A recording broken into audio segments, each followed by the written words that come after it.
नमस्कार, मी हर्षदाच किचनमध्ये तुम्हा सर्वांचं खूप मनापासून स्वागत। आमचं कल्याण येथे हर्षदा होममेड फूड नावाने फ्लोअर अँड स्पायसेसचं मॅन्युफॅक्चरिंग युनिट आहे। येथे आम्ही स्वतःच मॅन्युफॅक्चरिंग सर्व प्रकारचे मसाले करतो। तसंच आता मार्च महिना येणार आहे, नवीन मिरची बाजारात येणार आहे, तर कुणाला टिकवणारा मसाला जर कोळी मसाला किंवा मिरची पावडर करायची असेल तर तुम्ही आम्हाला संपर्क करू शकता। तर आज मी तुम्हाला या चॅनलमध्ये तुम्हाला रावस मासा याचं आगरी कोळी मसाला वापरून कसा प्रकारे आपण कालवण किंवा आंबट बनवतो ते ग्रेव्ही, तर ते मी आज दाखवणार आहे। तर चला बघूया रावस मसाला। आपण आता इथे काय साहित्य घेतले ते बघूया। 1 वाटी ओलं नारळ घेतलेलं आहे, अर्धा इंच आलं आणि लसूण 7-8 पाकळ्या घेतल्या आहेत, 4 मिरच्या, कोथिंबीर, हळद, मीठ, कोकम, आगरी कोळी मसाला आणि हे रावस घेतला आहे। रावस हा मुख्यतः व्हाईट असतो, व्हाईट कलरचा, आणि त्याला व्ही आकाराची शेपटी असते। तेल घेतले आहे। आता आपण मिक्सरचं भांडं घेऊन आपण ग्रेव्हीसाठी वाटण बारीक करून घेणार आहोत। त्यासाठी ओला नारळ घेतला आहे, मिरची, आलं, लसूण, कोथिंबीर थोडी जास्तच घ्यावी, की जेणेकरून आपलं जे ग्रेव्ही होईल ती ग्रीन होईल वाटण, आणि छान टेस्ट येते कोथिंबीर जास्त घेतल्यावर, तर कोथिंबीर जास्त घ्यावी। हे आपल्याला एकदम बारीक वाटून घ्यायचं आहे, त्यामुळे काय होईल तर आपलं ग्रेव्ही छान घट्ट होईल।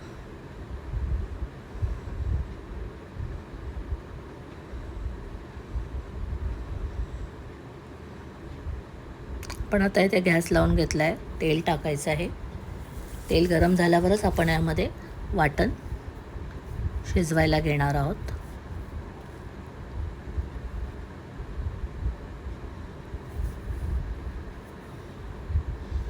तेल तापलं आहे,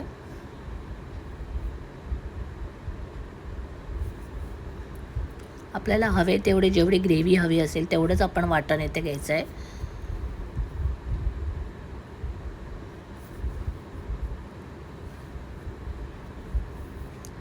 तेल सुटेपर्यंत आपल्याला हे वाटण छान शिजवायचं आहे।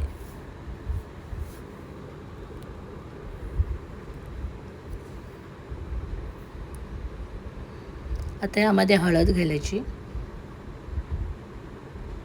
हर्षदा होममेड फूडचा आगरी मसाला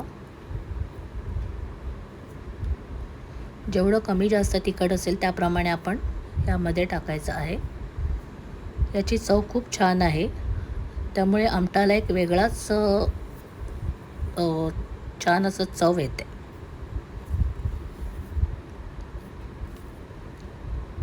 चवीनुसार मीठ,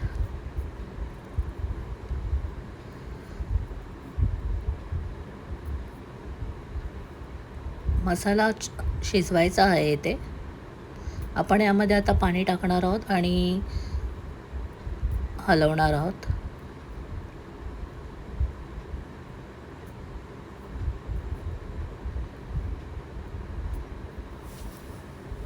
गरज असेल तेवढंच पाणी घ्या।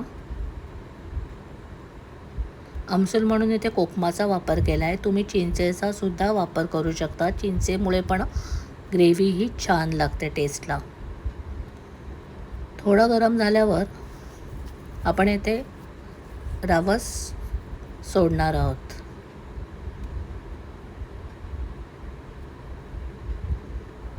आता आपण ताटावर पाणी ठेवून आंबट शिजवायला ठेवणार आहोत। फार जास्त वेळ लागत नाही, पण एक वाफ घेतली, उकाळा घेतला की आपलं जे रावस आहे ते छान शिजतं। जास्त पण आपल्याला एकदम उकळवायचं नाही आहे, नाहीतर आपलं जे आंबट आहे तर आपण बोलतो ते खलटं, तर त्याचे तुकडे पडू शकतात।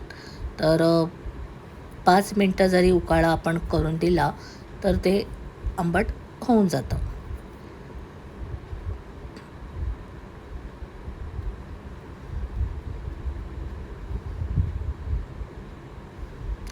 बघा आपल्या तुकड्या ज्या आहेत त्या पूर्ण अख्ख्याच राहिलेल्या आहेत, त्यामुळे जास्त वेळ शिजवायची यासाठी गरज लागत नाही. उकळत्या पाण्यात आपण 5 मिनिट आपण उकळलं तरी ते इनफ आहे. बघा छान रंग पण आलेला आहे ग्रेव्हीला. आणि हे खाण्यासाठी एकदम टेस्ट, जसं हॉटेलला आपल्याला एवढी चांगली चव मिळत नाही ती आपल्याला हे घरी करून आपल्याला इतकी छान टेस्ट आपल्याला मिळते. तर तुम्ही बघितलंच असेल आपण कशा प्रकारे रावस मसाला, रावस कालवण ही रेसिपी केलेली आहे. तर ही जर रेसिपी तुम्हाला आवडली असेल तर तुम्ही नक्की ट्राय करा घरी आणि मला कमेंट बॉक्समध्ये कळवा की तुमची ही रेसिपी कशी झाली. पोळी मसाला ऑर्डर करायचा असेल तर खाली डिस्क्रिप्शन बॉक्समध्ये आमचा मोबाईल नंबर दिलेला आहे आणि आमची वेबसाईट दिलेली आहे, तिथे व्हिजिट करा आणि आम्हाला व्हॉट्सअपवर तुम्ही तुमची ऑर्डर नोंदवू शकता. आम्ही पॅन इंडिया कुरिअरद्वारे डिलिव्हरी देतो. आणि हो, आमच्या यूट्यूब चॅनलला शेअर करा, लाईक करा, सबस्क्राईब करा आणि बेल आयकॉनला दाबायला विसरू नका की जेणेकरून तुम्हाला अशा नवनवीन रेसिपी तुम्हाला चॅनलवर येत राहतील. धन्यवाद.